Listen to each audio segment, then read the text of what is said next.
Okay, we're going to pick up at chapter 6 where we're going to meet Mr. Cooper. Cooperman told us to sit in our seats. I guess his leg wasn't broken after all, because he limped and hobbled over to the whiteboard. He wrote this on it in big letters. Mr. Cooper. Are you a real superhero? Asked Ryan. And there is the picture of Mr. Cooper.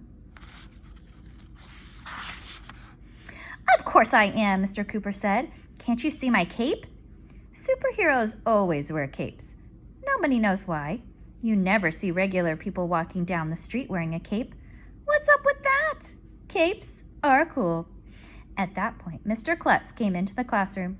Ah, Mr. Cooper, I'm so glad you were able to find your room. I was going to introduce you to the children, but it looks like you've already done that.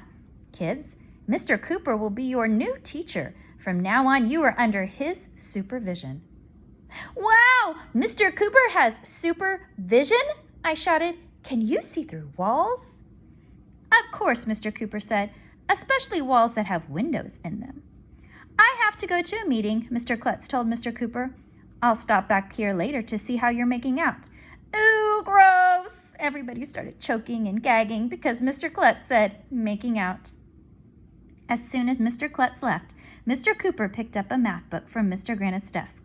Oh, no! It looked like he was going to teach us math. I thought that after Mr. Granite was gone, we would never have to learn math again. Bummer in the summer. If a grown-up is about to say something you don't want to hear, you should change the subject as soon as possible. That's the first rule of being a kid. But I didn't know what to say. I didn't know what to do. I had to think fast. Do you have real superpowers? I asked Mr. Cooper. Of course I do, he replied. I wouldn't be much of a superhero if I didn't have superpowers. Can you fly? Asked Andrea. Sure, I can fly, said Mr. Cooper. Ooh, show us! Everybody started shouting. I only fly on Wednesdays, said Mr. Cooper, and today is Thursday. Can you be invisible? Asked Alexia. Of course. Prove it, we all shouted. I already did, said Mr. Cooper. Before I came in the door, you didn't see me, did you? No, that's because I was invisible. He's right, I shouted. Do you have super strength? Asked Ryan. Can you bend steel bars with your bare hands?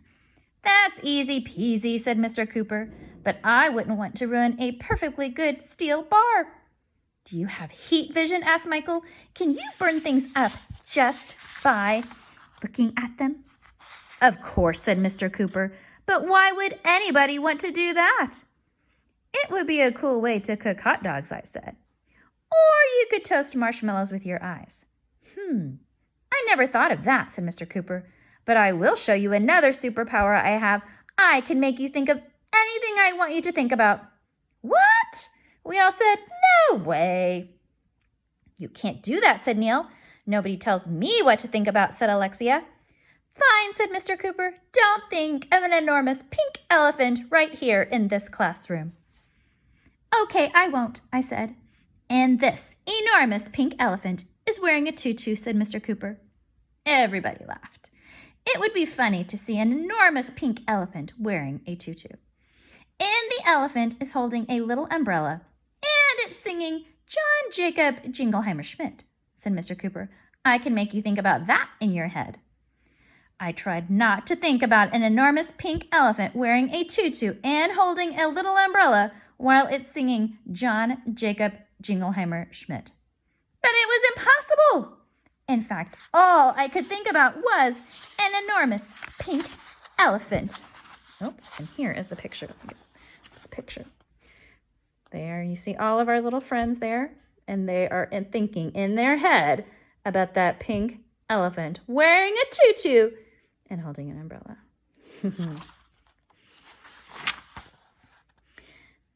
Elephant wearing a tutu and holding a little umbrella while it's singing John Jacob Jingleheimer Schmidt.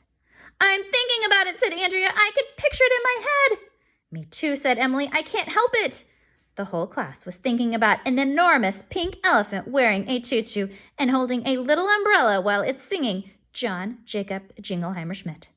He did it, shouted Michael. Mr. Cooper can make people think of anything he wants. It's amazing, said Alexia. See, said Mr. Cooper, I told you I had superpowers.